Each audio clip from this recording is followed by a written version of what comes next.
Welcome back.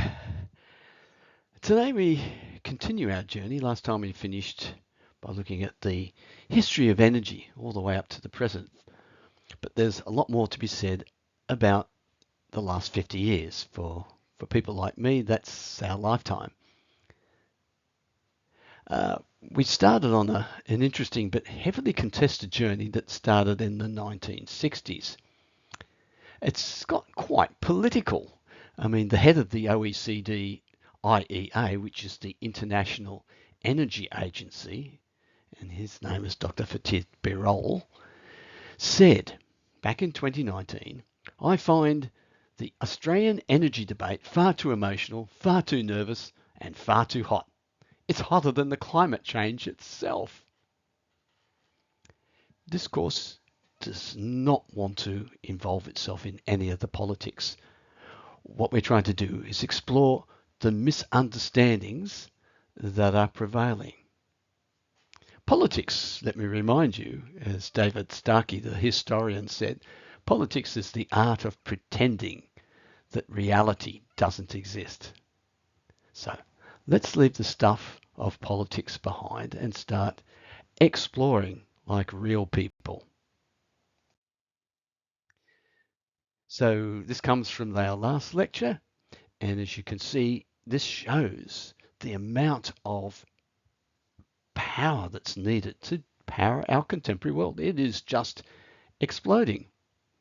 And it's only a graph to 2010, but it gives you the picture. And apart from nuclear and hydro, it's all fossil fuels. But let's go back to the 60s as the amount of energy that we were using, particularly with fossil fuels, started to create problems. Now here's a picture of the Forbidden City in Beijing. And this is taken from Jingshan Park, which is nice elevation looking down on it.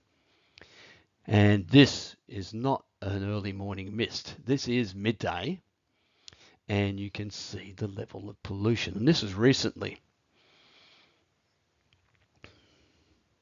In the 60s and 70s, there was quite rightly a growing movement, that wanted to clean up the planet.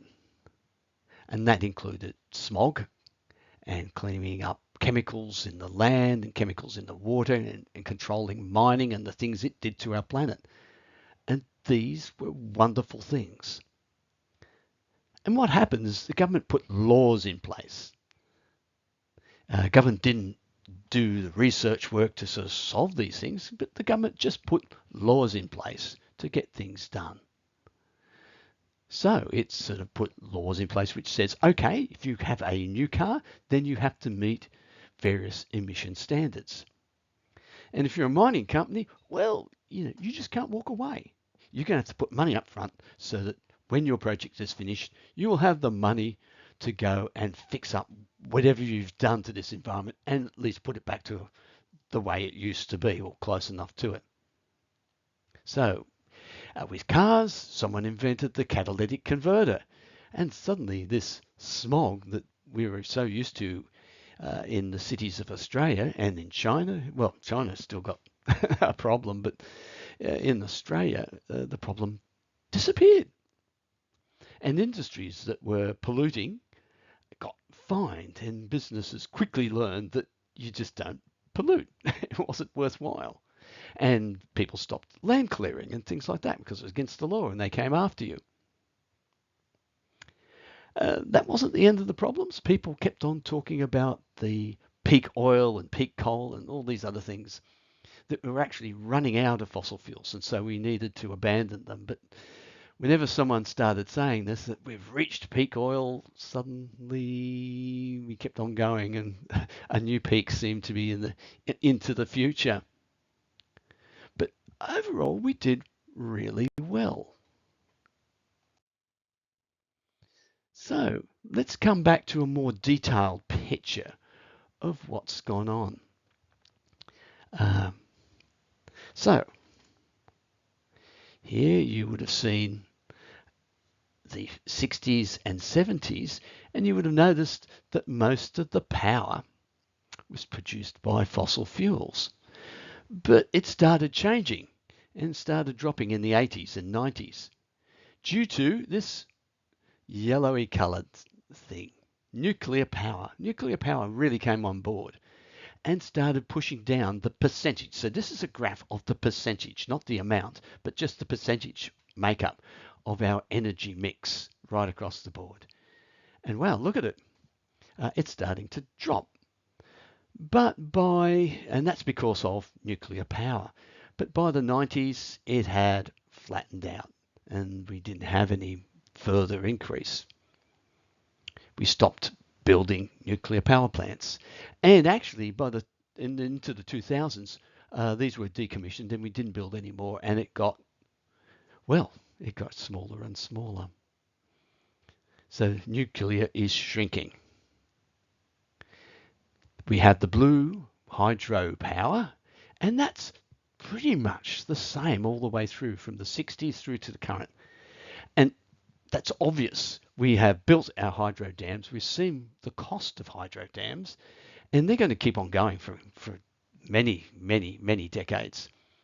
And we've seen the cost of that. We flooded pristine valleys. Here in Sydney, Australia, we flooded the Warragamba Dam has flooded the river systems up along the Nepean River. And we've paid that cost. And we've seen that we don't want to do any more. It's okay, but no more. So, hydropower's there to stay, but it's a fixed amount. And, of course, we've seen the growth of renewables only since 2010. That's why we didn't see them on our current graph, because before 2010 they were insignificant, not even worth mentioning. But they are now starting to grow. But currently, the amount they've grown has only covered the amount that nuclear power has shrunk, which is a bit of a problem. So, in a sense, the amount of fossil fuels we're using are pretty much unchanged. And people will point out that this little increase that we've seen in renewables has come at a terrible cost in the trillions of dollars of subsidies and upfront costs. We can talk about that later. But let's go back in history, back into the 70s and 80s, where the group called the IPCC was established. It's a United Nations institution, and it was told to investigate fossil fuel usage. And it came to the conclusion, yes, we do. We need to do something about it.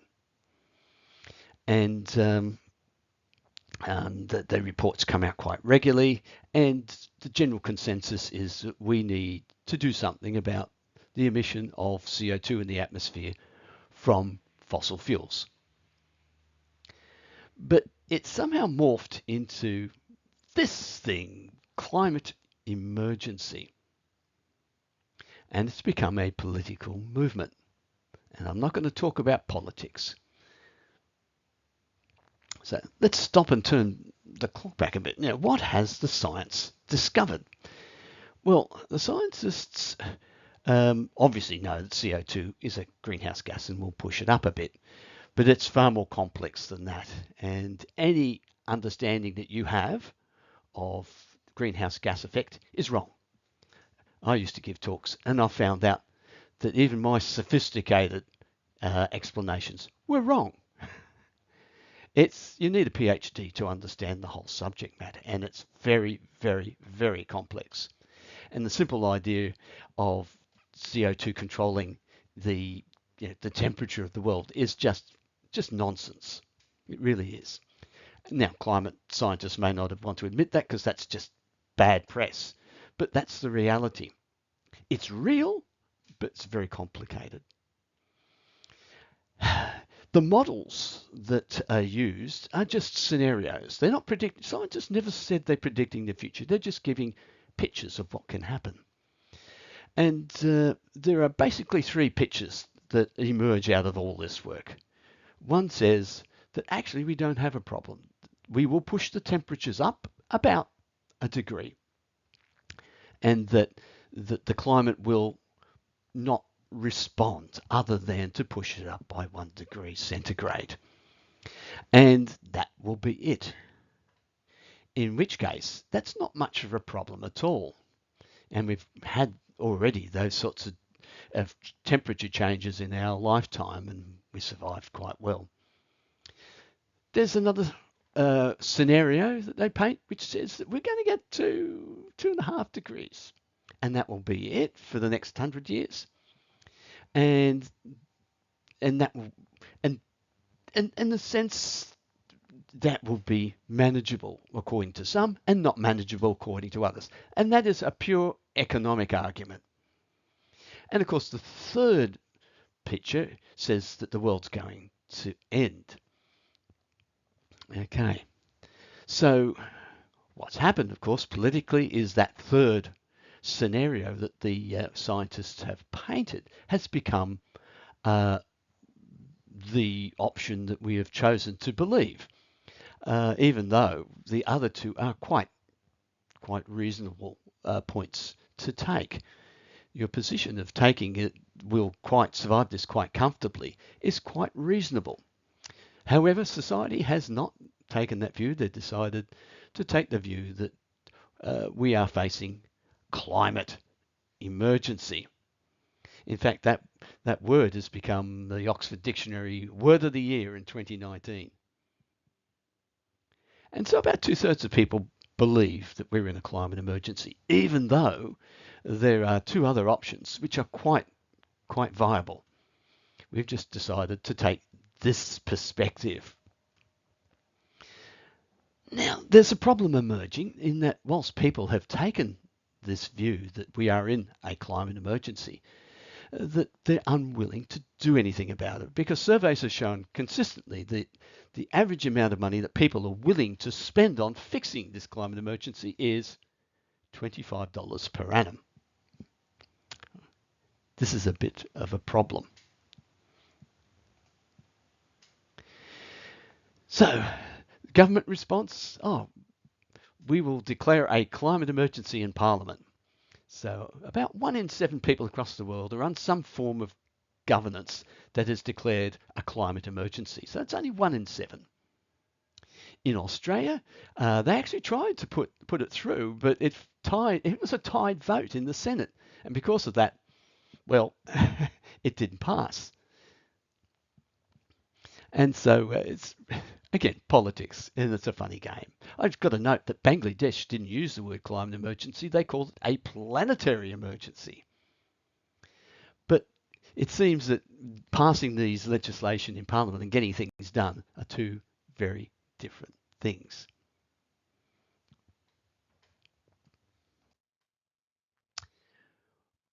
What's this is all emerged into is the net zero movement. Now, trying to define net zero is a little bit difficult. The Australian Conservation Foundation, so what we would call a green environmental movement, says that net zero is cutting climate pollution to zero.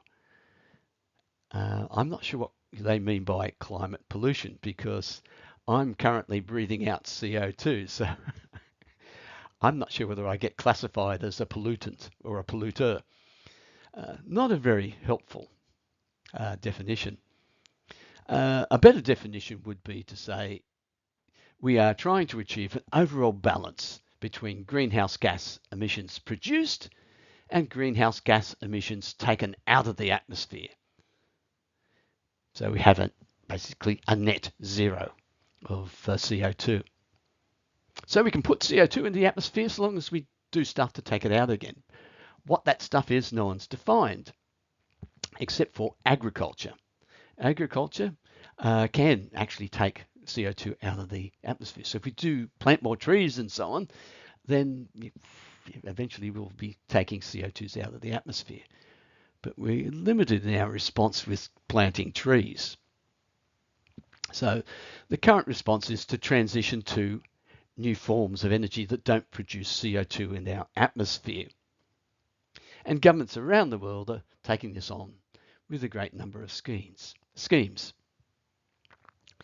But not all governments. And so I would say very rough, big picture percentage, about half the governments in the world are doing something about it. and the other half aren't. That itself is a problem, which no one seems to want to talk about, but that's reality. And the danger of these sort of targets is that governments will resort to the bean counters to come up with good-looking numbers and the spin doctors. And that, we're not very we're used to this, and it doesn't really convince people like myself. So costs are going to get hidden. CO2 that leaks in the atmosphere is going to get hidden. It's the normal political game. Not very helpful. And on top of that, trying to define what is green. That's what we're trying to do. What's green? It's a problem in itself. Here is a picture I took in Copenhagen recently, and this is their latest move to reduced CO2 in the atmosphere. This is green. It's actually burning wood. This power station in the background is burning wood.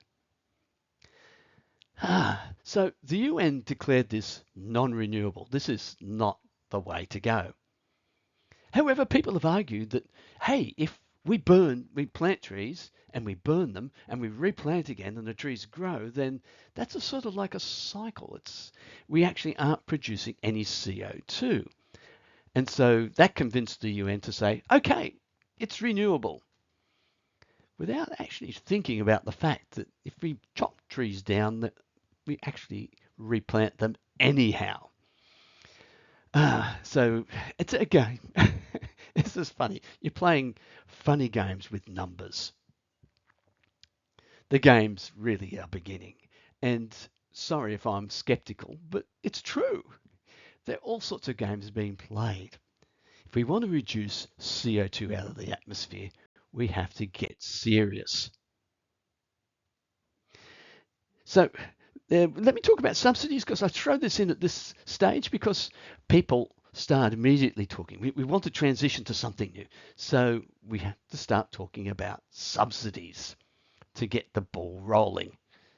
And the problem with subsidies is it distorts the market in an attempt to favour what you want to happen. And then you remove the subsidies and let the thing flow. So first thing is that people have attacked fossil fuels because it's not an even playing field, because fossil fuels get subsidies. Do they? In Australia, supposedly there are $10 million in subsidies. Won't go into the details, but 8 billion of that is from the farmers' fuel excise exemption, which people call a subsidy. That's what they're calling it. For people not familiar with that, basically fuel excise has been levied on petrol to pay for the construction of roads and the upkeep of roads. And everyone who was buying fuel was paying for that. And that seemed fine, except that farmers weren't using roads. They were buying fuel to put into their tractors and other machinery to farm, and they weren't using roads. And so they appealed to the government that they should be exempt. And fair enough, the government agreed with that, and they've exempted them from that. However, that's classified as a subsidy according to some people. Deary me. Anyhow, the problem is these subsidies are starting to add up. It's adding up to trillions of dollars already. And the problem is that people haven't got an exit strategy. That is, the subsidies are continuing and will continue for the foreseeable future. And suddenly we are spending trillions of dollars in subsidies to new ways of doing things. In particular, in the electricity market, it's subsidies for wind farms and solar panels. In Australia, $13 billion have been paid to households who have put solar panels on their roofs. And how much value that is quite questionable. The solar panels are pumping out huge amounts of energy during the middle of the day, when power is pretty well, cheap as chips now with all these solar panels on board. Uh, the value of electricity is virtually zero at this time of day because we have lots and lots of home solar power that doesn't get used in the home because no one's at home and has been pushed into the grid and making the value of power negative at times. That's right. The power has a negative value during the middle of the day when it's sunny. And how are we going to wean ourselves off subsidies? The worst subsidy, though, is the subsidies that governments are given through the forms of propping up prices for renewable power in the electricity market. Now, this is just one part of the subsidies, but it's an important part.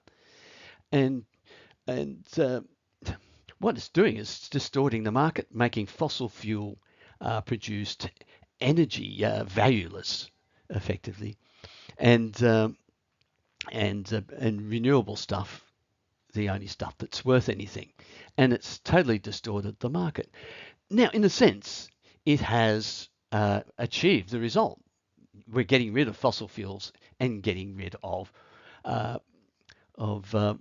getting rid of fossil fuels and pushing renewables. The difficulty is we're now finding that without the subsidies, the renewable system isn't going to work, and there seems to be no exit plan. It's like giving children lollies. There comes expectations, and we have a real problem.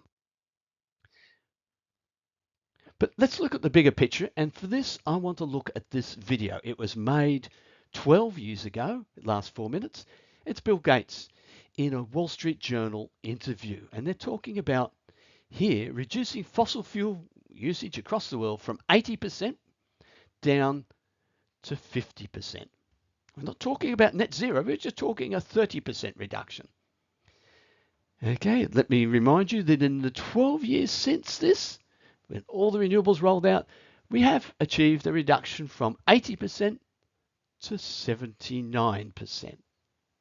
Let's listen to the video. Well, I spend a fair bit of my time on energy for a couple reasons. One is that if you want to improve the situation of the poorest 2 billion on the planet, having the price of energy go down substantially would be about the best thing you could do for them. Like fertilizer is basically energy. Their ability to get their inputs to come into where they live, their ability to get their produce out, their ability to get to jobs and things. Energy is the thing that allowed civilization over the last 200 years to dramatically change everything. And so if you want to reach the rest of civilization and give them lighting services, refrigeration services, you've got to bring the cost of energy down a lot. So the idea of, to get to an 80% reduction, you actually have to have a year where you get less. It's kind of a mathematical thing. And then you have to have years where you get a lot less. And so this is very tough. The likelihood of us meeting any of the goals we've set seems very daunting. So you heard the conversation between Dan Yergin and Vinod Khosla. The question was, can we, how long will it take until only 50% of our global energy needs, as opposed to 80% today, are met by fossil fuels? Vinod said 25 years. Dan said 40 years, right? You said 2050. What's your answer to that question? Well, this is a numeric question. That's right. And so you have to look at the different sectors, like power generation, transport, industrial use, and say to yourself, what is possible? Other than Daniel Yergin, the best writer in the energy space is Václav Smil. And he has at least a dozen books that are worth reading. But two that are pretty succinct, and I highly recommend, are Energy Myths and Realities and Energy Transitions. And they both are economic and numeric on the issue of how hard it is, how long it is, how difficult it is to change our energy system. So if you take any one of these sectors, let's just take electric generation, The designs we know today are what we will permit and build for the next 20 years. And those plants will last. The lowest lifetime of any plant, even a natural gas peaker, is about 30 years. And so the notion that that sector, and the same logic applies to the other one, the notion that that sector will be 50% non-hydrocarbon in 50 years, it's not possible. It's not going to happen. So not even in 50 years? No. So you're going further out than even Dan Yergin went. When do you think we could get to global consumption 50% or less? I think the two basic views I have. One is that people underestimate how hard it is to make these changes. That is, they look at intermittent energy sources. They don't think about storage and transmission. They look at things that are deeply subsidized, and they forget that they are deeply subsidized. They look just at the rich world, and they don't look at where all the energy increase is taking place, which is in middle and low-income areas. So I think the problem is way harder than many observers think. I'm on the Smeal camp on this. But I also think, to counterbalance that a little bit, and here I very much agree with Vinod, that the potential for innovation, not innovation in the next 10 years, because you got to invent during this next 10 years, but innovations that will start to be rolled out in the, say, 20-year time frame, means that we can be, in terms of the first derivative, in terms of the rate of change, we can be pretty dramatic. And so if you took a period like 75 years, if we really fund basic research at a reasonable level, which the US does not, other countries do not, if we have policies to encourage experimentation, which, just take any one of the things, nuclear, carbon capture, we're not doing a good job on that, transmission, storage. If you do the right things, there is a chance to meet very aggressive goals in a 75-year time. So, let's come back to some of his points. There's an obvious problem, of course, that we're getting nowhere. But I want to look at just 3 of his points. The first is the price of energy and the poor. If you want to help the poor, then you need to give them cheap energy. Okay, that's not just cheap electricity. Okay, it's also cheap fertilizers, cheap cement, cheap transportation, as well as cheap electricity. You need to have all of those. And we've too much focus on electricity at the moment, but even within the electricity market, the poor are carrying a huge burden. And once we start on all these other things, fertilizers, cement and transportation, as we are slowly now, it's going to get worse and worse. Now, according to the net zero proponents, everything is going to get cheaper in the long run, according to these new systems. That is not happening. And we need to get some accountability. Okay. If we do have a climate emergency, and we do need to do these things, I think we need to stop playing games and saying it's going to get cheaper.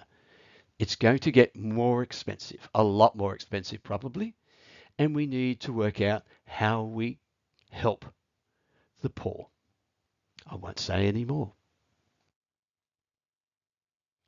Now, the second thing he made is that weaning ourselves off fossil fuel is a really, really difficult problem. And he's talking here about a reduction of 30%, from 80% to 50%, and taking 75 years. The big point is that Gates assumes that we will continue building normal power plants, for example. We'll keep on doing the normal things, constructing cement, for example, using the current technologies, and replacing them in 30 years' time, when the technologies to replace them are actually invented. And of course, that's not happening. We don't have the technologies for a lot of these things. We may have it for power, but as we can see, it's not working too well. And then there's this problem of government initiatives or private enterprise. People are self-focused, And they're not going to be able to cooperate when it costs them a lot of money. So, will we be able to use government regulation to push things in the right direction? Or really, does the government need to move in and put heavy hands on the market, or even go even further and just put things in place to force things to happen? Interesting questions. It's going to take a long, long time. Which leads to his third point is, are the goals we're setting realistic? Because what he's fundamentally saying is if we push too hard at this, the whole thing will fail and we won't get anywhere. Let's remember, we've had a 1% reduction, 80% to 79%. And that costs society, the Western societies, because the other societies aren't doing anything, Western society has spent trillions of dollars to gain that 1% reduction. If we're going to do something, we need to get realistic. Now, people jump in and say, no, this is nonsense. It's happened before, we can do it. And they will point you to these two pictures. You can see the little red circle here. This is 1900 New York. Okay, it's a picture of the main street in New York. And you can see horses up and down the street, but there is one motor car. This is 1900. There he is. It's been pointed out. 13 years later, just 13 years later, this is Fifth Avenue. Another picture. It's all automobiles. And here's one horse. Just one. We've done fast transitions before. We can do them again. Yes, this is politics, and they don't deal in the real world. Firstly, there was a reason it happened. By 1900, the horse poo pollution problem was so immense. It was just horrible. And people were going to do anything and everything to resolve the problem. Of course, outside of New York, there was no horse poo problem. There was a little bit, and nothing happened. So, center of New York got cleaned up, but it took another 50 years to transition the rest of the country over to cars from horses. Secondly, it was a really pressing problem. There was an immediate need, and it was in everyone's not face. Yeah, in everyone's faces. The smell was terrible. And the third thing is the government didn't do anything. It was Henry Ford who did it. Henry Ford released the Model T Ford, as you can see all there, and they were accessible for the middle class, who were the sorts of people driving in the middle of New York. It was a no-brainer. You bought a car. And this fast transition did occur, and it did occur for good reasons. But don't expect for that to happen across the world in 20 or 30 years' time, as we're talking about the net zero transition. It was different. So don't get sucked into these sorts of arguments. So question in rounding up, what is the big thing we are missing in all of this?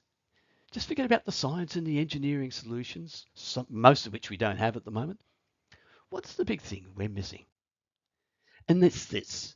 Governments govern. They do not control society. And I think this is the point that Bill Gates was trying to make. Okay, if you push too far, too fast, and hurt people, they will respond, and you'll have a big backlash, and you'll get nowhere. If the people aren't motivated, then the government have little control in democratic societies. That's why that's what governments are saying, it'll be cheaper in the long run, when they know it won't be. And so, in a democratic societies, if governments push too fast, there will be a revolt, and the governments will be replaced with ones that will be more amenable to what people are willing to do. And it's a bit of a game.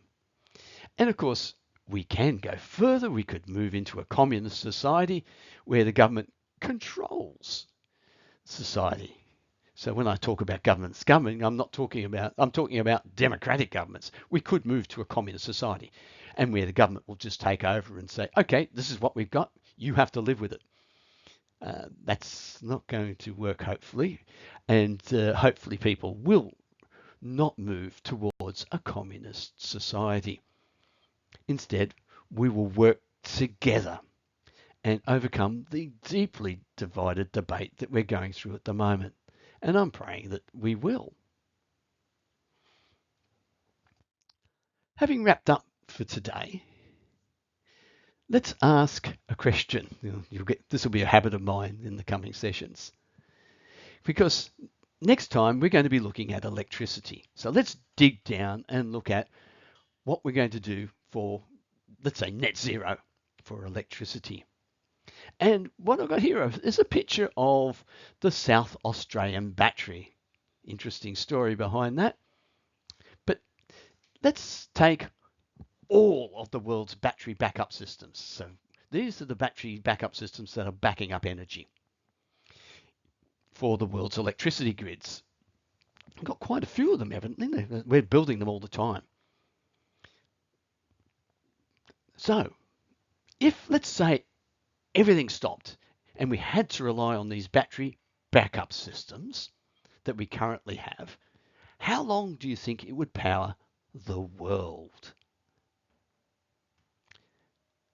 Well, what's the answer? Yes, another 3 minutes. Yes, that is the answer. So, put it another way, if we were to keep the electricity grids across the world going based on these batteries, we would need to increase the number of batteries by 500-fold or 50,000%. We need to do a lot more than that to keep up with growth and to provide power across dark periods. Wow, that's next time. I hope to hear from you. I hope you'll listen in then. Till then.